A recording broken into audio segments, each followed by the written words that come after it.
Welcome, welcome, welcome, everyone. Welcome to another edition of Remixing Politics and Culture with me, your host, Pam. I am a public relations and marketing professional who just happens to have a passion for social justice, voter advocacy, and culture.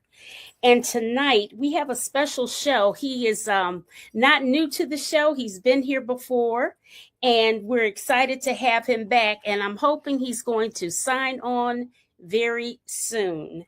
We're going to have a discussion with the Reverend Dr. Robert Turner. He is the pastor of Empowerment Temple AME Church in Baltimore, Maryland. He is a social justice advocate, activist, and reparations trailblazer. Prior to becoming Empowerment Temple's pastor, Dr. Turner was the pastor of the historic Vernon AME Church in Tulsa, Oklahoma. And if you know anything about the 1921 massacre, you'll know that the historic Vernon AME Church was the only remaining edifice after the 1921 Tulsa Race Massacre. As pastor, he led the fight for justice for those victims of the 1921 Tulsa Race Massacre. He led the charge of getting the burial sites excavated and, of course, seeking reparations for those citizens in Tulsa. Every Wednesday, he was out in Tulsa, Oklahoma, in the Greenwood District, marching with a bullhorn in one hand and his Bible in the other, preaching and teaching that reparations were owed to the Black citizens of Tulsa, Oklahoma, with key figures in his church who were still living, who were still alive, having lived through the massacre. So it was a personal quest for him. He never stopped his quest for reparations after being given a new assignment to Empowerment Temple AME Church. That's what happens when you're in the AME Church. Your pastors do get moved. Actually, when he went to Empowerment Temple, that only enlarged his movement to include writing a book, creating a culture of repair, where he guides us all on what we must do to take action on the road to reparations. And he is here. There you go.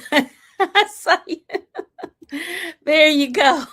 Hey, how you doing? I'm doing good. Welcome back, Reverend Dr. Robert Turner. It's always a pleasure to be back, Miss Pam. Always my pleasure. All right. So listen, let's dive right into it. And we're going to start off with this right away. Good evening, Loretta. Good to see you. I thought of you immediately when I heard about the 1.8 billion program established by the Justice Department, the Anti-Weaponization Fund for the perpetrators of January 6th. I thought of you instantly. And I'm curious, what was your reaction? I was just dumbfounded. I couldn't even speak. So what were you thinking? I wasn't surprised that this president has shown a propensity to be very upfront about what he believes and who he supports. In fact, he broadcast that he would do it last March. I guess we did not believe that he would do it, but he broadcast last March that he would, and he did exactly that. What was so, to me, distasteful was, a lot of people round up the figure, right? 1.8 million. Billion dollars, right? 1.8 billion dollars. And this is after these folk have caused, according to some reports, $2.7 billion in damage Mm. to the capital, and they only paid back like 15% of that. Um, and instead of making them pay the rest of what they owe, and the damage that they were required to pay was less than the 2.7 billion in damages that they caused. So they were Mm-hmm. getting a discount on that. But not only did they not have to pay back the remaining fine, they only paid 15% of that.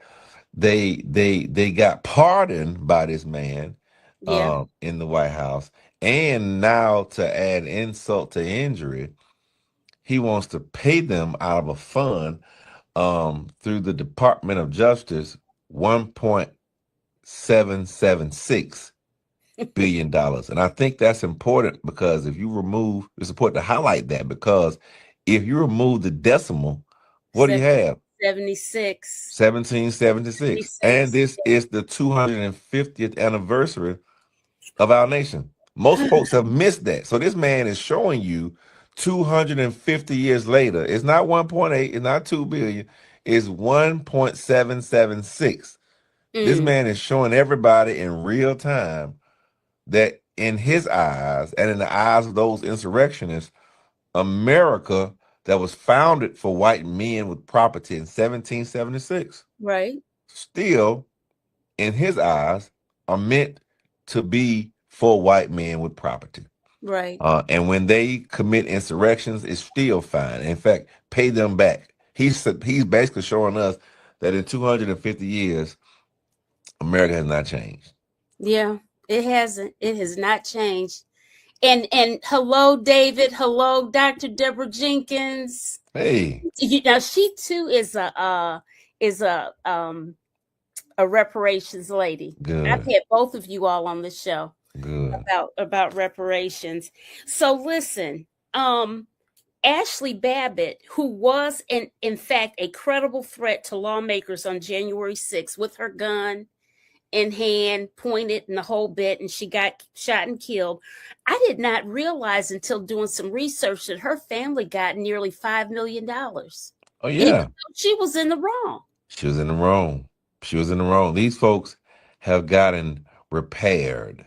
These Mm-hmm. folks have gotten compensated. And on that day, 9 people lost their lives. Right. 9 people. And two of the officers later committed suicide after that Yeah. day. Mm-hmm. So it was 11 total as a result. And this man wants to give these folks 1776, $1.776 billion Mm. is beyond unconscionable. But I'm not surprised, because he told us that he wanted to do that. He told us, and Mm-hmm. he fulfilled his promise. He tried. Mm-hmm. Thankfully, cooler heads have prevailed in DC. I'm worried because I keep hearing now they've changed a name to slush fund or whatever. Hmm. So I'm just never fully trusting of, even when things seem to be going our way. I'm not 100%, comfortable thinking that it has gone that way. Yeah. I'm just not. So Senator Raskin, he proposed a bill to heavily compensate police officers hurt physically, emotionally, and everything else for the impact of January 6th. And I agree with that. But what I see is that there's money federally, but none for Now us. we talking. Now we talking. And Yeah. I agree with you that I support that bill for those police officers. But to your point, anytime the word reparations is mentioned, Mm-hmm. it's always countered with, among many counters, they always state that they don't have the money Mm-hmm. to do it. Right. But I remember, and I'm sure your audience does too, that during this recession, you remember they created a term, too big to fail, Oh yeah. right? You Yeah. remember when corporate Oh yeah, for the CEOs was, auto companies, because I was, yeah. being from Detroit, I was all in for that because I just couldn't And see most folks that supported it, right? Most Yeah, folks across the country supported it. I right, have no problem with anybody getting a check. I don't like these insurrections getting a check. Thank right, God that they won't. But for most and large part, black people, we not trying to hate on anybody getting their coin. right, Problem is, keep that same energy right, when it comes to us and our issues. This right. country said those corporations who of their own volition, right? There was Uh-huh. nobody made them make the decisions and investments that they made that went belly up. The Nobody only made them invest in Bernie Madoff. The man was a scam artist. You remember right. him too? Yeah, oh Nobody made them do any of this stuff. They didn't verify or check these folks they put money into, these portfolios they put money into, but they right, lost. They right. lost. When we lose, we got to pay for it, right? We do. We When do. they lose, they were deemed too big to fail. I remember that. We I found $1 remember. trillion, I remember. and it But was you know, bipartisan. It was it was. bipartisan, It was. Democrat and Republicans. Yeah, and I think, and to be clear and fair, I think it was just General Motors and not Ford. Ford was okay, if I'm not Hmm. mistaken. I think their balance sheets were okay because they had made wise decisions. But it was Hmm. GM and Chrysler, which Hmm. Chrysler has been bought and sold a couple of times since then. But And it anyway, was some banks too. yes, it was a lot of banks. It was Yes. a lot of banks involved with that. A lot of banks, a lot. Because I was like, how are we gonna give money to banks? And the banks still charging us interest. So if anything, if you gonna give the banks my tax dollars, because I was banking I had a mortgage with one of the companies who got a bailout. So like if you're gonna give them my tax dollars to bail them out, make them forgive some of our debt. Right, That's fair. right, If you're giving them our money, right. but that's too much like right. That's too much like right. So listen, what does reparations mean to you beyond the financial compensation? Oh, it means it's really reparations. Thank you for that question, Miss Pam. Reparations is more a spiritual concept than it is anything else. It's if you Google and you go to Webster, it is synonymous with the word atonement. Mm-hmm. Mm-hmm. And as believers, we believe as Christians, as Christian believers, we believe that Jesus was the atonement for us, Mm-hmm. because of our sin, because of the sin of Adam and our original sin. And so reparations at its very root is atonement. It's repairing the breach that had been taken down or put away. And so whatever that looks like in whatever culture or society, that rebuilding or that repairing of the breach that was taken Mm-hmm. is what reparations look like. So in America, we can start across the world, whatever country you want to mention. But I live in America. I live in the United States of America. Um, it looks like repairing the harm that was caused um, by the things such as um, the transatlantic slave trade, Mm-hmm. by things such as slavery, by government. These are not like some offshoot or some individual actions by demented folks, Mm-hmm. although it was demented folk who carried them out. Right. But it was government action to do the transatlantic slave trade. It was government action to say that it was legal for America to have slaves, enslaved Right. people. Government action that stated we can have black codes, and Jim Crow was government action. Yeah. Mass incarceration, government action. Redlining, government action. The assassination of our leaders. That was Right. government. That was CIA and FBI that killed Martin, Malcolm, Metga. That was government action. Fred Hampton, the destabilized the Black Panther Party. That was government action that did the crack cocaine distinction. That Mm. was government action that led. I mentioned the red line, but also giving banks loans and predatory lending, and allowing these subprime rates. And that was government action that allowed these title sharks, title max, to take your title and still exist today. That's government action that I'm talking about. Police brutality, government action, that's killing our young men. That is all government action. Land theft, government action. We have seen it in every state of the union, how Mm-hmm. the government, federal, state, and local, has been weaponized. If we want to use Mhm. the word that Trump uses, has been weaponized Mhm. against black people in every generation. Mhm. And that for each and every harm, there ought to be a equal measure of repair. Okay. Here's in the audience uh, a comment, Reverend. I believe all of the problems we are having in this country is about us. We Mhm, are their problems. Can't write enough and explain why I believe. Okay. mhm, And Dr. Jenkins, definitely a spiritual concept and quite biblical. Isaiah 58:12. mhm. Okay. Um, so so I know that I mean, you want the spiritual aspect of it, but what does it look like and how do we do it? So How I'm gonna have you ask that question because it gives me a chance to publicize my book. I Yes. Do you have your book? I I do, gotta but it's not in my office with me right now. I was going to uh-huh. get it when you called me, when you just mentioned me You before can I go get get it. it. Is it far away? Give me 5 seconds. No, you Okay. count to five. I Okay. promise you, I will be We right counting with to you. five, y'all. So he's going to get his book so he can put it on the screen. His book is entitled, I'm going to tell you again, it is entitled Culture of, let's see.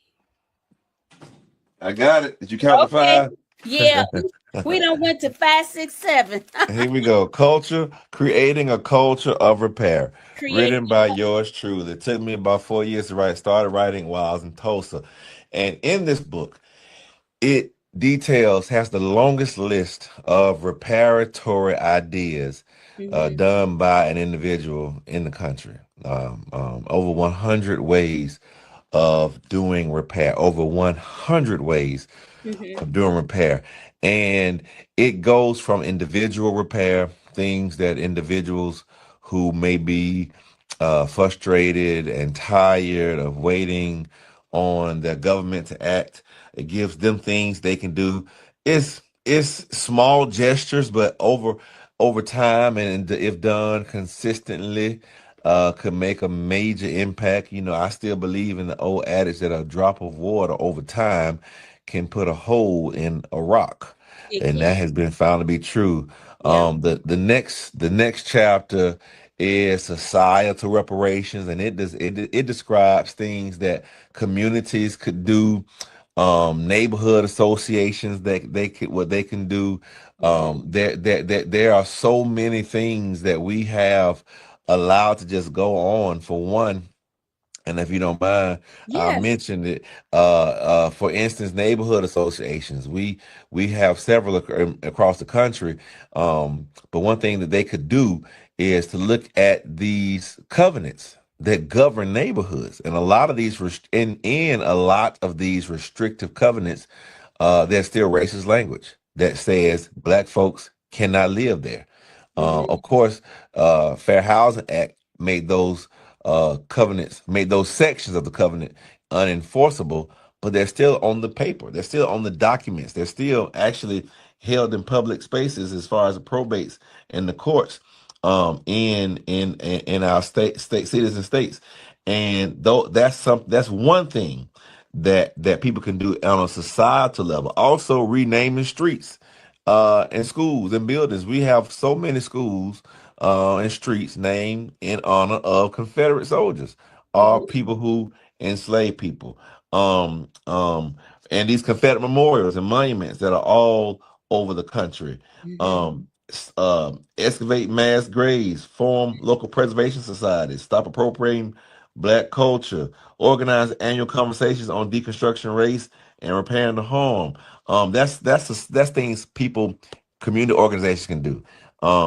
The next chapter talks about the institution reparations, and that to me is the truest form of repair because it hits to addressing the community destabilization I mentioned about how the government, we black people are Mm-hmm. one of the only folks in this nation that our own United States government sought to kill our leaders. Yes. I let that sink in. The same thing we tried to do in other countries, like we tried hundreds of times to kill Fidel Castro. Still didn't work. The man died at 90. The man outlived a lot of his enemies. Yeah. We took out Osama bin Laden and Saddam Hussein. Yeah. In the same measures that America does overseas, it has done and was successful with our leaders. We're Yeah. the only people in this nation that the government has tried not just tried but killed our leaders. Malcolm, Martin, Fred Hampton, and so many others, and destabilize our organizations. So this chapter deals with institutional repair, and how America owes black organizations. Like America tried to disarm and outlaw. They outlawed the NAACP in southern states like Alabama. So instead of having NAACP, you could not be a member of the NAACP in states like Alabama. So what they did was they formed voters leagues to help offset not having an NAACP, because it was state law in Alabama that the NAACP could not have a chapter. That's Really? facts. Yes. My daddy That's your helped. own state. That's why I know. My daddy helped start voters leagues in the home county that he lived in. What was Because that in county? Bullitt County. So they called the Bullitt County Voters League because the NAACP was outlawed. Now they can have the NAACP today, but during that time, you could not have a pub. Now folks still did it underground, but you could have Hmm. a public organization called the NAACP. And so as a result, those were decades of membership dues that our organizations were not able to get. The Wow. government owes them because that was harm that the government caused. Hmm. Because of things such as redlining, the government, in my book I mentioned, finance black home ownership. The government should help black people in financing get us a home, because this same government prevented for so many years. Do you know that from when mortgages started, 1930s, to FHA when it was passed in the 1960s, there was zero black home loans given? Zero. Wait a minute. Wait. Say that part again. From when home loans were first given Yes. in the 1930s, I think in 1934, 1936, to when FHA, Fair Housing Act, was finally passed by Mitt Romney's dad. He was a strong advocate for the Fair Housing Act. Hmm. Black people could not get a home mortgage loan from the United States government. Yet They we had served in their wars. Yet we served them not in their wars. Yet we lost our sons in their wars. That's that too. Yeah. And I got a section on the GI Bill because we were not able to get full benefits of the GI Bill. So, but Really. absolutely, my granddaddy. I'm not talking about what I researched. I'm talking about what I live. My granddaddy fought in World War II. His Hmm. daddy fought in World War One. They could not. They were not able to get the same benefits as their counterparts, Hmm. such as college education. My Hmm. granddad didn't go to college. It wasn't paid for. Why? Because in order to get the GI Bill passed, they had to get the Southern Democrat vote, and they would not allow for black soldiers to have the same benefits as whites. So what they did was they struck a compromise which stated that the GI Bills will be administered locally. Hmm. That sounds good on paper, but when local means the local GI officer in Alabama Hmm. will determine if my granddad could get access of his GI Bill benefits, that meant all the black veterans were Hmm. denied. Yeah. But on paper, it looks like, well, all the soldiers got access to the GI Bill. No, because the No. government put in the bill that they'll be administered locally. Hmm. And they knew that meant that the black soldiers were not What? going to get it from their local governments, from their Right. local communities. And Right. so the government owes them. So I got so many action items. This is Hmm. an action item oriented book, Okay. about what America owes to black people, and I tie it to a historical wrong. I don't just This ain't something I just pulling out of thin air. I Right. tie each action item to Hmm. a historical wrong, because what is reparations? It is atonement for harm. So Yeah. I mentioned the harm, and I tie each action item. That's why it took me so long to write it. I tie each action item, and I wrote this myself. No chat GBT did this. I tie each action item to a specific harm that Uh-huh. happened. Um, Let and me the, tell. go ahead. We got a few things in the chat. Dr. Jenkins, your reparations counterpart says that Bullock County is her family's ancestral home Wow. from Montgomery. You know, she Okay. lives in New York now. It's a small world. Isn't that something? And then My daddy and my daddy, grandmother, uncles, aunties all live in Midway. Well, my dad grew up in Midway, Alabama, in Bullock County, right down the street from Union Springs, which is the county seat for Bullock County, and wow. not far from Montgomery. Okay. And Terry Allen had a long one here. He said, Amen. Repairing broken things is important, but repairing broken systems is Hmm. essential. The urgency of our time is found in the partnership between the older generation and the next generation. Sadly, the children of Emmett Till would still have to talk to the children of George Floyd about many of the same problems. I And that's agree. the sin and the shame. I agree. Sin and the And shame. none but the truth. Yeah. Yeah. Wow. Wow. Wow. So listen, but now I can hear brothers and sisters, and I'm one of them brothers and sisters saying, but you know what? I like all of the repair and the atonement and what have you, but what and I like the idea about the home situation, but is there any cash on the table? Yes. Oh, absolutely. Listen, Okay, and now okay, now come on now. I got 100. I got 100 suggestions. Over 100. Okay, Cash is one. Money is one of those 100. okay, And so okay. I want us to know that while it is important, it is a major one. Hmm. Um, what they say, what the song said, money can't buy me love.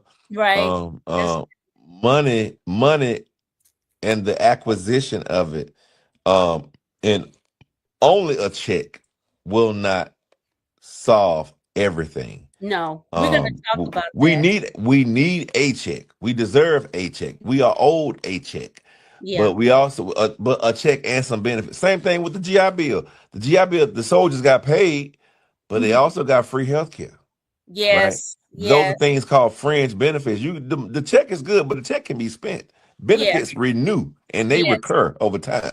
Yeah, and Right? Money that's can be what's up. exhausted. Yes. Benefits are reoccurring. And Right. so the check is great, but the benefits is what I'm talking about, the other 99 things in this book that are reoccurring. And so, but Mhm. no, yes, I think that and there have been so many different estimates on a dollar amount. Right. Um I as folks who I would say are much smarter than I who try to come up with a dollar amount. My problem though with those that I've read, I don't want to call out anybody because I still support the $8 amount. Mhm. Um the unfortunate part though is that everything I've read, the dollar amount is too small, too Mhm. low.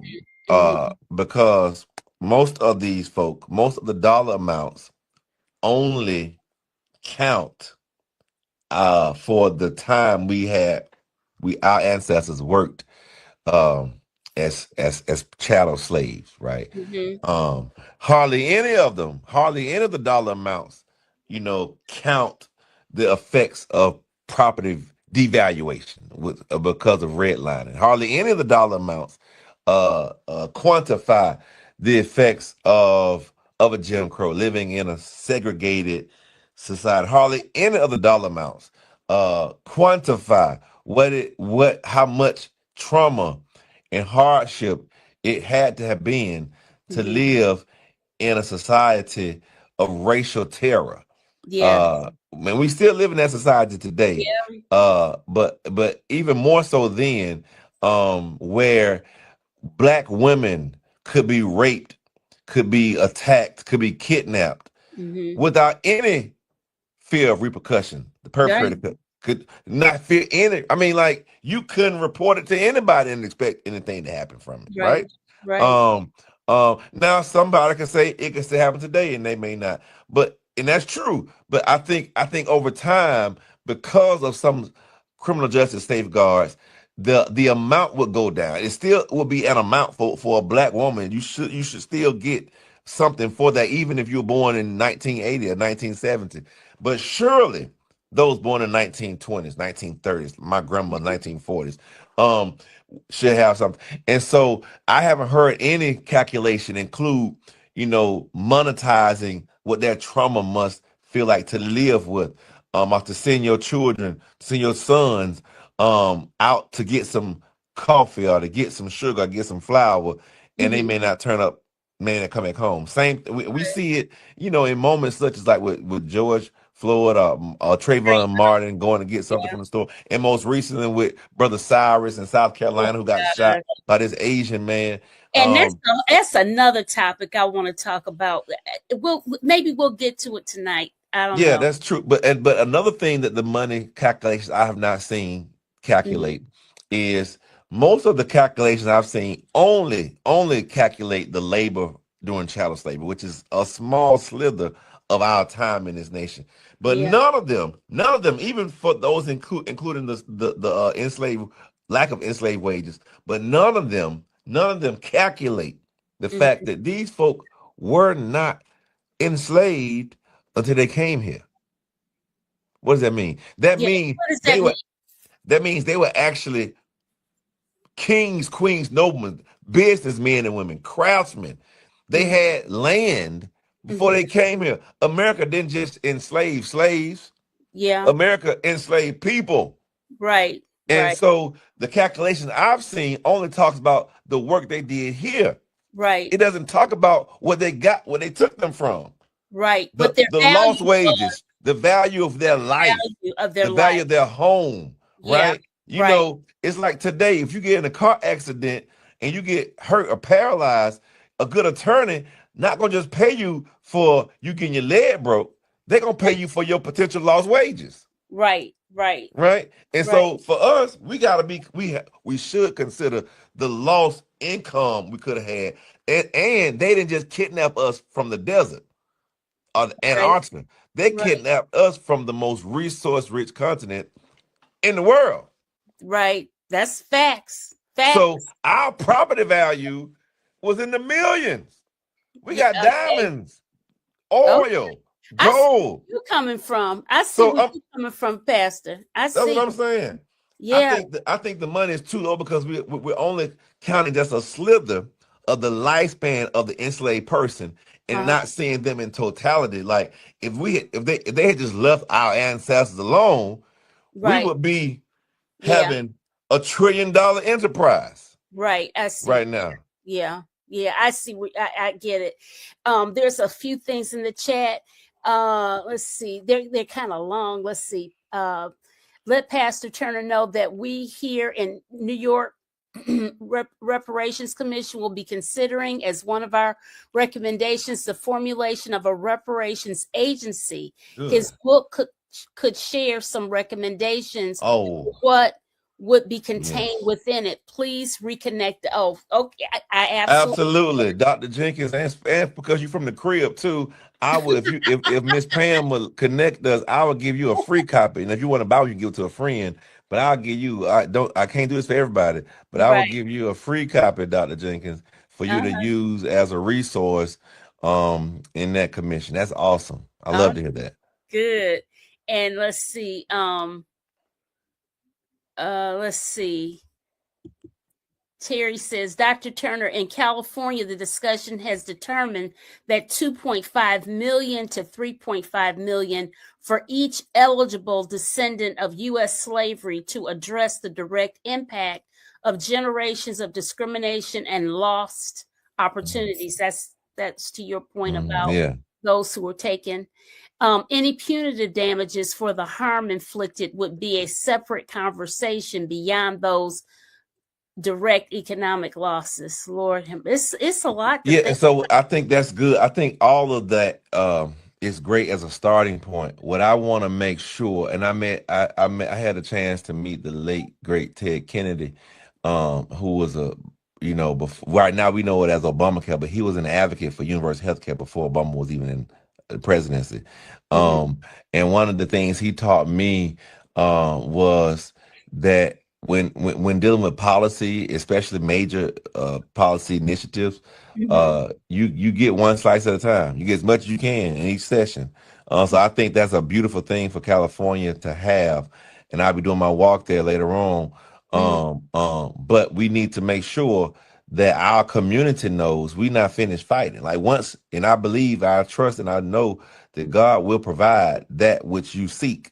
But we got to let our community know that we ain't finished fighting, right? We got to Right, that 2.5 to 3.5 is great, we got to come back and get some more because our harm has still not been fully repaired for. So we No. need to make sure once this, and we have to kind of put that in our mind psychologically that Mhm. once we get this right, we still not stopping because it's still not over. And I present to you for an example of that our Jewish brothers and sisters, right? Yes. After we created, and got them placed in Israel, right? That land space. They Yeah. didn't stop fighting for what they wanted. They did not. They continue to fight, right? Yeah. And the same thing with Japanese Americans and with Asian Americans. They didn't just stop the indigenous Americans. They didn't just stop when we allowed us recognize them being a sovereign nation. No, they continue every session to get some more funding from our United States government. So Mm. we have to put in our minds mentally that first of all we will win, but Hmm. secondly, when we win, our fight ain't over.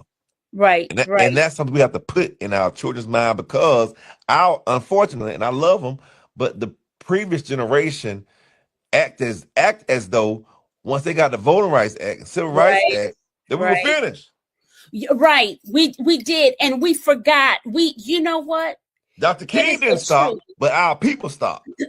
They killed him. He was because he went on to economic justice, He went sure from did, and civil rights to civil rights. and see, I think he would have gotten to reparations. Mhm. I'm He confident that he preached would about have. it in his Yeah. latter years. He preached about it. Yeah. So so let me ask you this. Had you given any thought as to who qualifies for reparations and how would that eligibility be determined? Yeah, I think that depends on the state because each state was created in different times. And all the things that occurred in those states. Now, for the United States government, it started in 1776. We that's the blanket time frame that we can go by. But again, back to my original definition, whoever qualifies or whoever has suffered, Mhm. period. That whatever suffering because of your race that you've endured. Now, if you to to whom who has suffered the most, Mhm. well, should just logically get the most, right? So Yeah. your repair should be commensurate to your amount of suffering. And in this case, the amount of suffering will be mostly, unless there's individual cases, a Mhm. specific harm. Like the Emmett Till family has an individual case of Mhm. specific harm. Mhm. But in most cases, it will be commiserate to the time that your family has been in America. So for those who've been here for many generations, Yeah. your family line has been impacted for a long time. For those who've been here for a few generations, your family has still been impacted, but not as long as those who've been here for like 6, 7 generations. You know what? But the only thing with that is that it really gets complicated because so many of us don't really know our backgrounds. It's like you'd have to go do That's genealogy right. studies on all Black and, Americans. and and that's why in my book I mentioned that for every black person in this nation, I don't care if you've been here for 3 years or 300 years, your people, genealogical research should be for free for us Mm. because we a lot of times we are not the reason why we're here. In fact, African Americans who descended from of slave are the only people in this nation who didn't choose to be here. Right, right. It We're the was only an ones. inspiration. Right, right. So Okay, yeah. It's so complicated, but it's something that we have to discuss when we're talking about reparations for whatever. mhm. Got a few things in the chat. Miss Butler says today I heard this sermon by Reverend Neighbors from Evanston, Illinois. Good brother. Keep teaching. We need more ministers to get on the same page. Never forget. I know Reverend Neighbors well. Whoever Sister Butler She's is in in Detroit. Detroit. Okay, well tell him that Robert Turner says hello. He's a good brother, good friend, good He ally too in cause reparations. Yeah, he was visiting her church. Oh, gotcha, It is gotcha. And Terry says Cookie Lyons he's quoting from TV shows. I came to get what's mine. Dr. Martin Luther King Jr. said America gave Black people That's right. a bad check marked insufficient funds. He was ready. The That's right. Jews have received $80 That's billion right. reparations. That's right. Time to get paid. That's Lord right. have mercy. Ooh-wee. But you know what? It's this thing like it's in for me, but not for thee. That's the Mm-hmm. whole thing with this whole situation. So listen, what would reparations alone address the systemic inequities in our society? I think true reparations will especially based on the UN definition, which includes cessation of harm, CESSATION, cessation of harm, meaning that you got to stop doing the things that harm Black folks. Mm-hmm. So if that will be fully implemented, and the recommendations in my book are designed around. Hold your book up straight up like this so we can see it. Like put your hand on the top. Yeah. Yeah, so we can see it. Yep. Creating a culture of repair. Okay. Yes. And so one of the things that the UN says is that in order to have true reparations, you must have cessation of harm. And if we truly presented, passed, implemented laws that cause the harm to cease, Mm-hmm. um, then yes, it will. Um, and I think reparations is truly the only hope for America to break the shackles of white supremacy, the idolatry Mm-hmm. of white supremacy. Because if they can't do that, then this country is doomed to really be a pagan society that performs and commits idolatry. Mm-hmm. Mm-hmm. Well, I with this whole thing with the Christian nationalism bent with Mhm. this Heritage Foundation and the damage Mhm. that they have done, and to see how the Republican Party has capitulated to Mhm. this to such a heavy degree, I don't know. I mean, we've had so much more harm on top of our regular harm. I don't know. I mean, how do we even just move forward? And what role should local government, universities, churches, or corporations play in this whole thing of reparations, of getting us whole again? So Ever getting we haven't been whole ever, so in this no, country. no, universities are key. I hate to sound trite, but a chapter on that in my book. I went to the University of Alabama, and a law school professor did research and found that they had enslaved people buried on campus. Um, You know what? I read about that. Jack and Boise were the enslaved names. Uh-huh. Um, and so what happens is in these universities, on these campuses of the universities, these schools, when they hired staff, professors, they gave them a slave, and then they gave them a whole person as a fringe benefit. So you got your salary, and you got a whole person to do with whatever you want to do with. Oh And my. when that person dies, they were buried on campus and in my unmarked grave. So we did a whole service for them. Goal was to give them dignity in death, even though they never got it in life.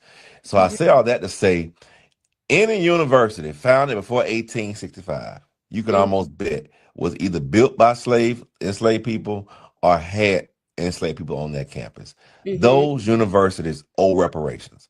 Period, point blank, hard stop. You cannot be a university, a place of higher learning in America, where mhm. was supposedly the best and brightest are welcome to come and to learn Right, and learn about the humanities, learn about liberal arts, learn about business management, and not talk about the worst business practice America's ever seen.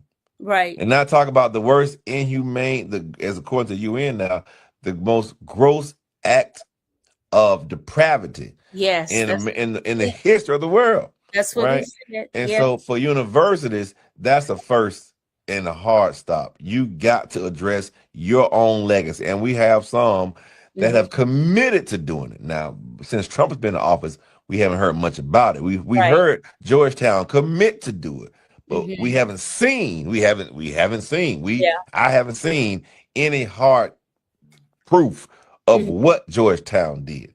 Right. We've heard about other schools what they plan to do.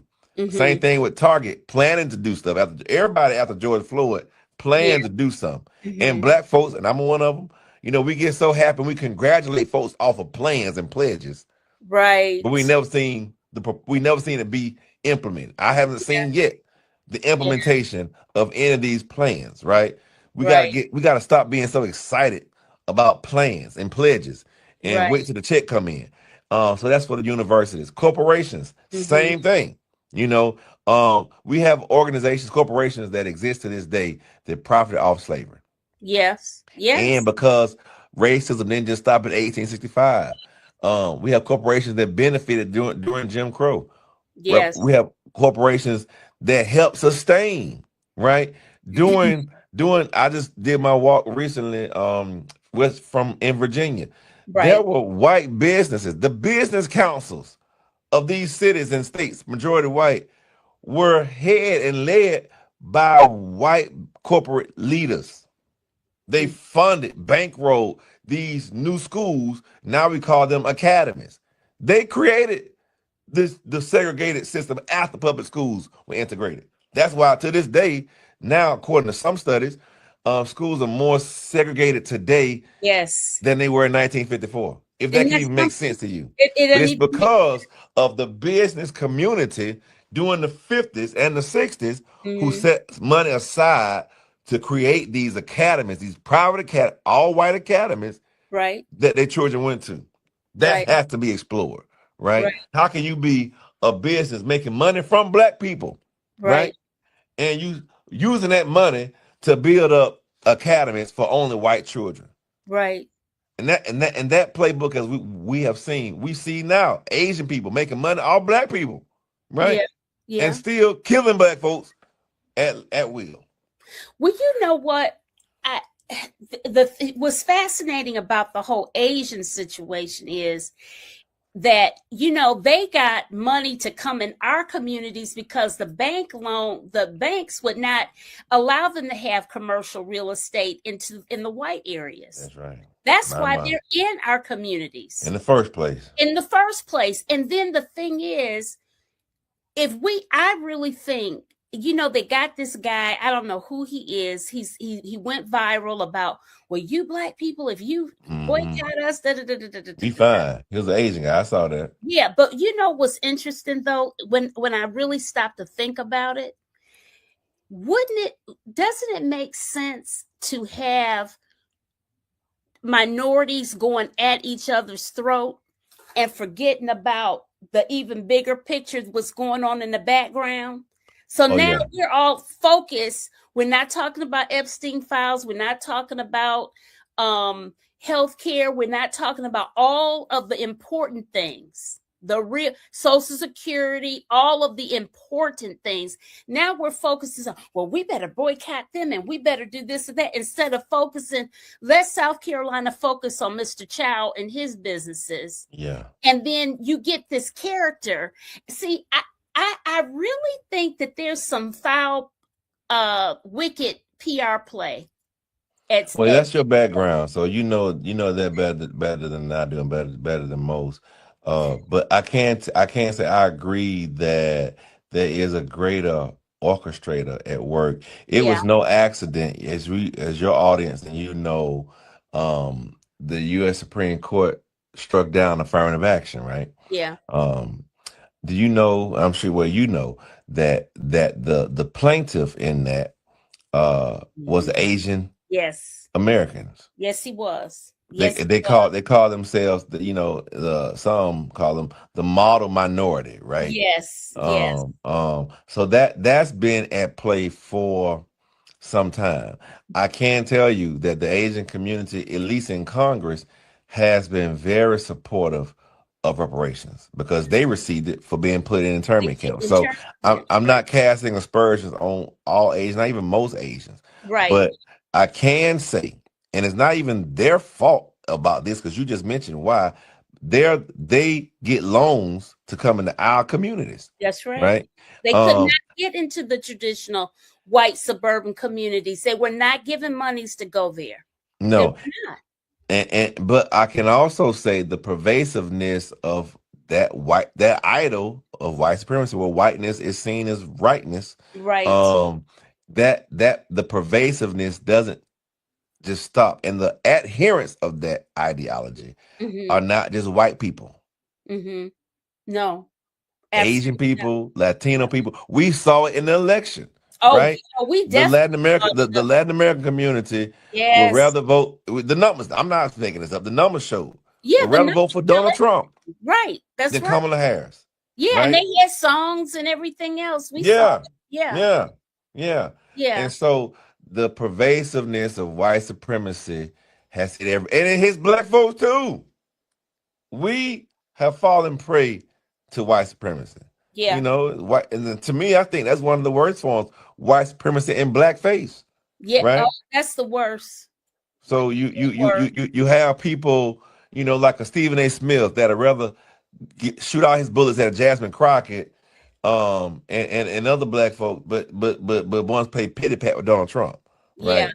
I don't You yeah. have the Herschel Walkers and of course the Clarence Thomases of the Oh, world, and I don't even want to get that energy because you like as to your point, they are not my enemy, right? But the fact is, white supremacy has many adherents, and not mhm. all of them are just white. Right. And so, but we as a people, we need to be more adamant about self rule and self autonomy, where we shouldn't allow anybody to be able to come into our community Mhm. and set up shop without first coming to see us. I'm not saying they can't, Yeah. but I can't open up a business in Little Italy right now. Right. I can't. Mhm. I can't go to Chinatown and Mhm. open up a black bookstore. Uh-huh. Why? Because first of all, they're not gonna sell me any land to do it, Mhm. and I gotta talk to somebody to get permission before I go. Right. Black people, we let whosoever will bring whatever they want to bring, Mhm. and that's a problem. Mhm. Yeah. Amen. I Amen. can't tell you. I can't tell the last time I've been to a black a gas station owned by a black person was when I was in Alabama, Mm. and there's a town about 300 people, Bullitt County, matter of fact, Fuzzy Hill gas station. Uh-huh. Since I left Alabama, I have not gone to a black owned gas station in Mhm. my memory, Yeah. and that's it. We all buy gas. Right. We all But complain about most how of high them gas prices are, right, but but who most owns the gas stations? the well, back home in Detroit, the Chaldeans own them. Their Mm, people own them. Yeah. Got to get back to the chat. sure. Let's see. There needs to be a baseline eligibility that begins with genealogy traced through the U.S. Census records of either 1860, 1870. I agree that genealogy should be free to help us reclaim our heritage. Well, we could get a whole lot from the Mormons. They got that stuff down. Yes. They really Yeah. got it down. Tied to their faith. Yep, yep. One thing history makes clear is that enslaved Africans were treated as economic assets. Absolutely. And Hmm. detail, they kept, you know what? Thank God for their detailed wicked records, because that's how we Hmm. know stuff. Yep. Were often kept of their purchase, sale, labor, inheritance, and ownership. Those records, along with census data, plantation ledgers, bills of sale, and other documents, created a paper trail. The receipts exist. Pay me direct deposit will do. Amen. Direct deposit, Zelle, Cash App. Fact, the U.S. Jesuits, a Catholic religious order, admitted that That's they right. enslaved people and in 1838 sold more than That's right. 272 enslaved men, women, and children to help fund what became Georgetown That's University. right, brother Allen. You know your stuff. And we Mm-hmm. haven't in Georgetown. I want to be clear. They made a pledge to do something. Mm-hmm. We have not seen the sustainability of that pledge. Uh-huh. Yeah. Yeah. Yep. And there's one more thing that Alan says. Statement questions. We spend the money, but too often Hmm. someone else owns the store. I preached about that today. From beauty supply stores to nail salons, restaurants, and check cashing businesses, many of the businesses operating in Black neighborhoods are owned by agents, but we shop them and bypass the Black owned stores. Why do we do that? We are still drinking the white man's Kool-Aid, Dr. T, Pam. We have lost our cultural memory. And you know what?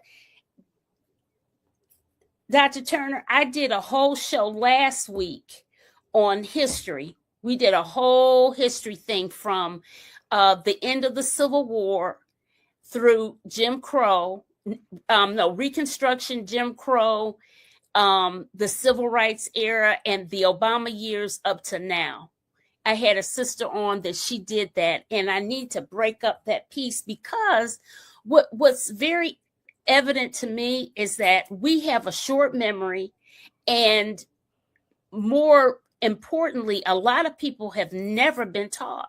They've never been taught the history. Like they're hearing bits and pieces of why we should vote, and all they know is Dr. Martin Luther King. They don't know the whole other backstory well before Dr. King. That's And what right. the struggles were.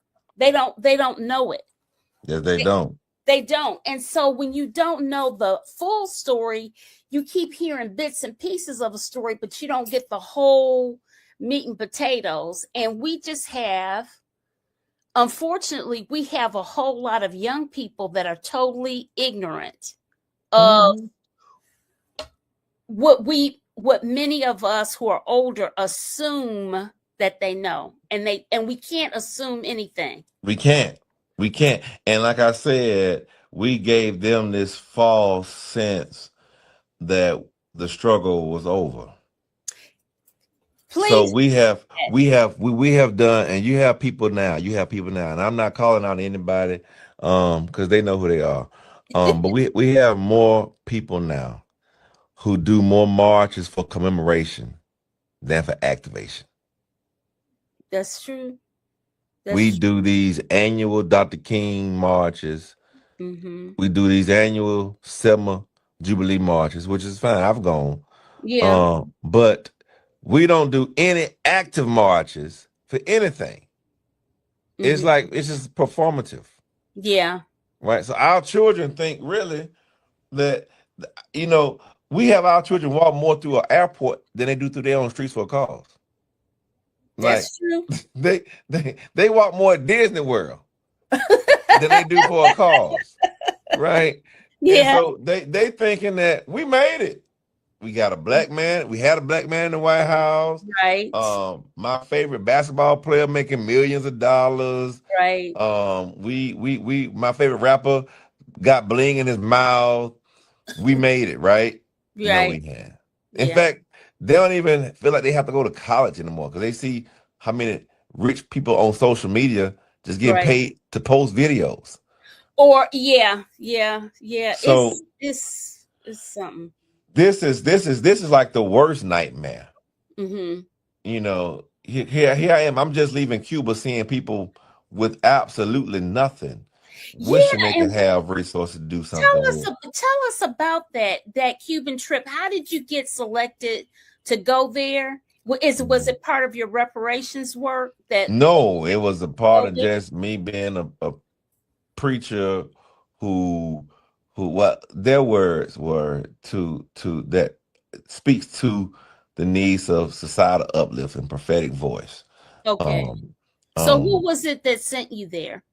What organization? it was a delegation led by various organizations.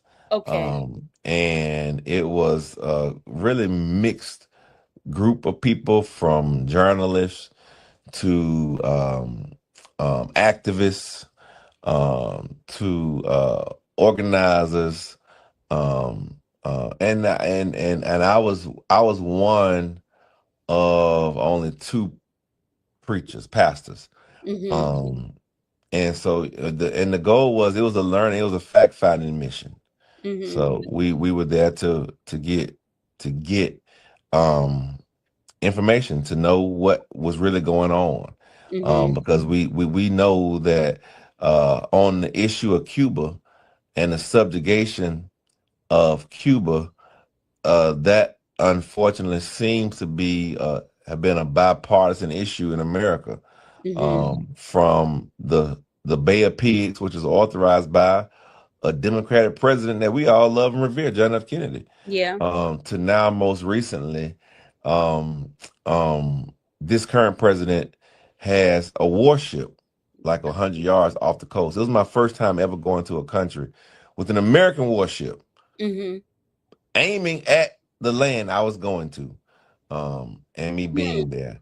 And so what I can tell you is that the news we have gotten Uh-huh. about Cuba has been Yeah. totally biased. I Yeah. mean, completely biased. We have right now, we have to understand that the country of Cuba was for so long ran by organized crime and the wealthy, under former leader called Batista, um, and the people were in poverty, in great poverty. Um, Fidel Castro, who's actually a lawyer by trade, Yeah. he got activated because he got tired of seeing so many of his people in poverty, and he led a revolution inspired by those such as Che Guevara in Mexico, and they kicked out Batista and his entire regime. And what they did was, which was revolutionary, they kicked them off their own land. They told the wealthy, we taking this and give them to the people. Mhm. The wealthy didn't like it. They didn't like it at all. They didn't like it at all. Mhm. Because they were living off of the poverty of the people in Cuba. Mhm. And so they left Cuba and they went to Miami. And they've been raising hell ever since. So that's Mhm. why most of the Cubans in Miami are very conservative, because they don't like them at all. And Marco Rubio is a descendant of those Yeah, we know. And Cubans who went to Miami. he just really he's such a big disappointment. He has sold his soul Oh completely. yeah, and he has never been to mainland Cuba. By the way, he's only been to Guantanamo Bay his whole life. He's Really? Cuban, but he's only been to Guantanamo Bay, which is if you those I know your audience knows, it's a facility, it's Mhm. an area rented by the U.S. from Cuba. Mhm. Cuba, U.S. wants to buy it. Cuba not selling it to them, and we've got we have a torture chamber really in Guantanamo Bay That's where yeah. we torture people. He went to visit that, but he's never gone to mainland Cuba, never gone to Havana, the capital of Cuba, in Mhm. his life. In his life, I've been to Havana. I've been to mainland Cuba more than him, and I've only been once. Oh God. And I hear that only the five-star hotel has the lights on at night. It's more than it's they have a few five-star hotels. Uh-huh. They have, I mean, I posted on my channel. I'm not trying to give a shameless plug, but I posted Give shameless pictures. plugs. It's fine. My Instagram is REVDR Robert Turner, Reverend Dr. Robert Turner. Uh-huh. Um, and I posted, from the place that had power. But for the most part, the country is in the dark. It is in the dark, Uh-huh. and it is a direct result of America fuel blockade. That Right. America already has had the embargo on them since over 6 7 years now. But recently, this fuel blockade, which Cuba has the money to buy oil, but Uh-huh. America refuses to allow countries to sell them oil. Like, Right. what kind of sense does that make? I It's like don't it's like it's like know. it's like in a relationship. You break up with a guy, Uh-huh. and the guy he don't date you no more. Or he don't want you no more, but he refuses to allow other guys to talk to you. Yeah. What kind of sense does that make? It does. America's not selling them oil, but now America is making sure no other country sells them oil. So the Yeah. folks ain't literally in the dark because their power plants are thermal, and so they need oil to run their power plants. Mm-hmm. Um, but Cuba is a very resilient place. Yeah. During COVID-19, this country, America was going to allow Cuba and Cubans to die. Mm-hmm. America did not send Cuba any vaccines at all, like none, Mm-hmm. and didn't even send them oxygen to make their own. But what Cuba did, America came up with three vaccines, right? Yeah. You said I did the three. America did three vaccines. Um, Cuba came up with five. Their medical situation over in The Cuba is best, bad. It's the one of the best. best ones. And I tell you, if you got Really? anybody in your listening audience that's considering medical school, if they can get in, because it's not easy to get in, but Cuba's medical school still, even in the midst of all this turmoil, Mm-hmm. their medical school is free. What? You heard me say it right. Free? You heard me correctly. It is free. Most Uh-huh. doctors will tell you they spend the first 10, 15 years Uh-huh. paying off medical school loans. Right. I know that for a fact. I was married to one. Yeah. Cuba, they have, and guess what? Your medical school degree will match up anywhere in the world. I know because they've made some breakthrough stuff. I'm They telling have lung cancer you. therapy vaccine. What? They I'm telling you, they created five vaccines off of for COVID. They have revolutionized preventative care because they have been had this embargo on them for so long, so they can't get the Tylenols or the ibuprofen or the aspirins. So what they have learned how to do better than anybody is give preventative care. Mm-hmm. America has like a sick care, You a do. death care Yeah. system. We Yeah. we manage you while you sick. We manage you while you down, and it's Right. cost you is $1 trillion industry. They Right. get paid off of it. But in Cuba, because they don't have the resources, they Right. have a preventative care system. So they Right. actually try to help you be well and live Right. on your own because they don't have the resources to do the managed care, and it doesn't benefit the patient. Managed care means you still got whatever illness you had. Right. Right. Preventative care means you'll never get it, or if you got it, we're gonna get it out of you. And Right. that's perfect. Personally, that's what I prefer. I don't want to get sick. And if I do, get it out of me, you Right. know. But America, we just manage what you got.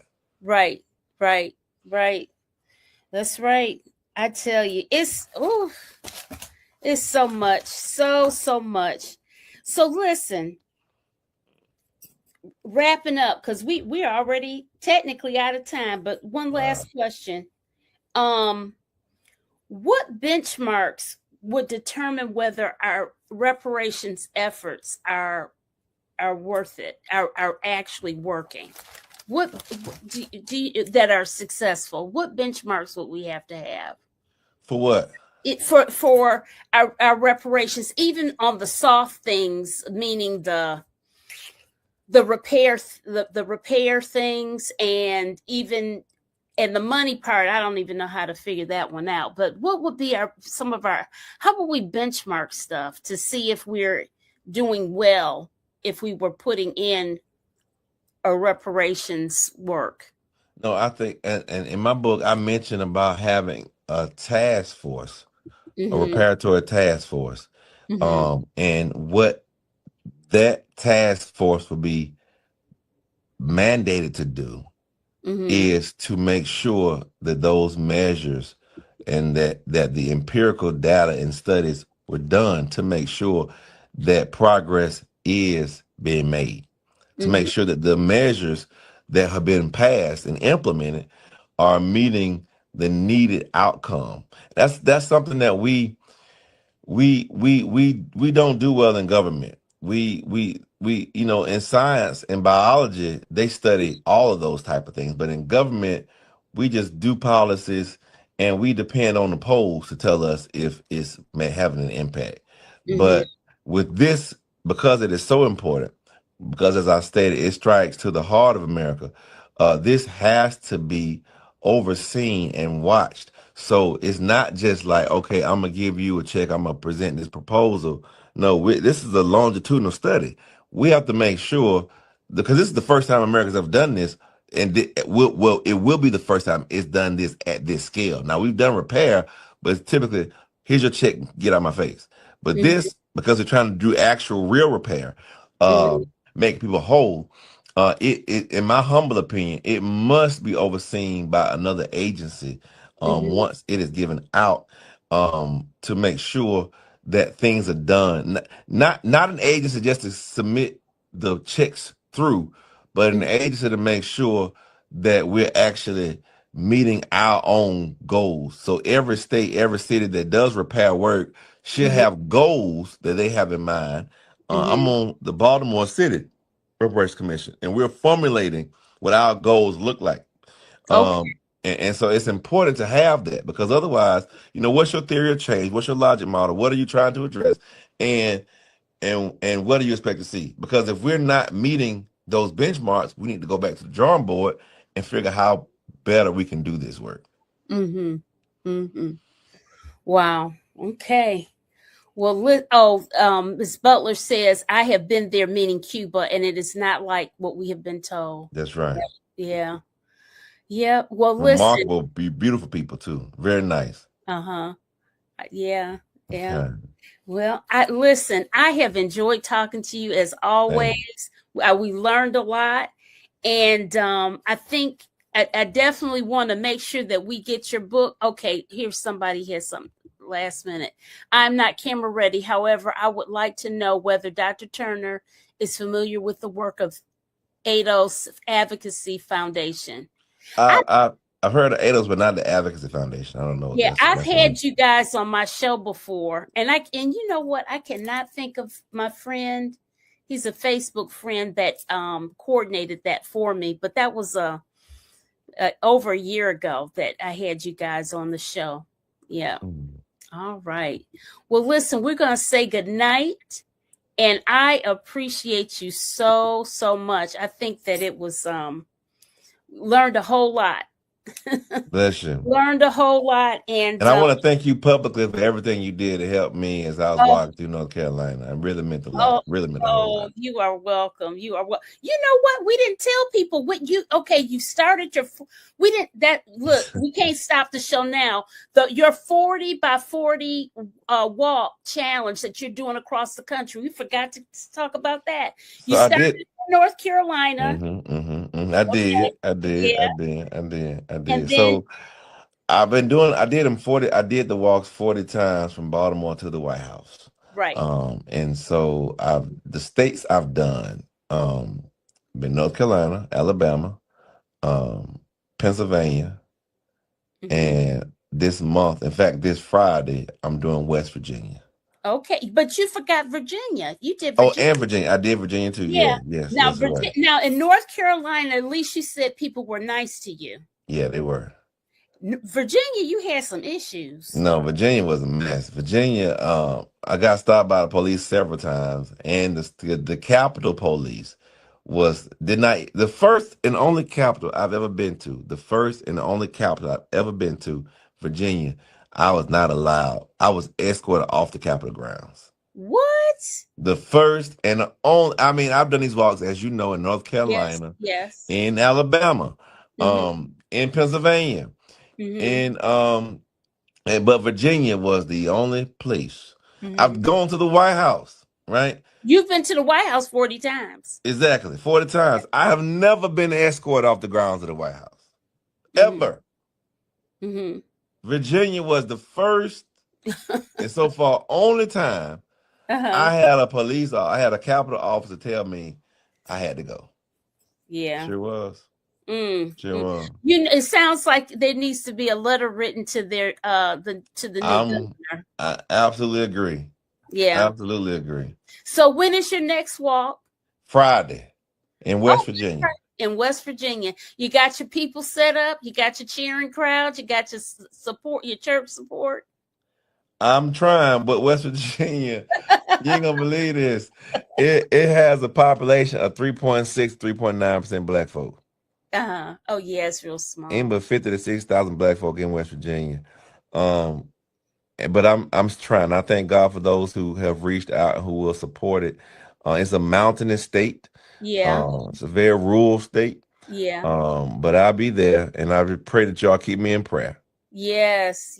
I'm gonna need it. But listen, please don't go out there in the dark like you were here in North Kakalaki. You got to have support out there with your Right. water and your bananas and your You're right. You know it, don't you? You yeah, know it. You know it. all your snacks that you got to have and your Yes, apples and yes, all of yes. that. Yeah. Yep. Mm, So mm, mm. these walks that he's doing, he does 40 miles. He's Mhm, trying to do it in each state across the country. mhm. That is to bring attention and awareness to reparations. That's right. Okay. So That's when right. you guys see it on your local news or whatever, that's what it's about. That's right. Okay. All right. Well, we'll say good night. Wave off to Bye. everybody. Good night, everyone. Bye-bye. Bye-bye.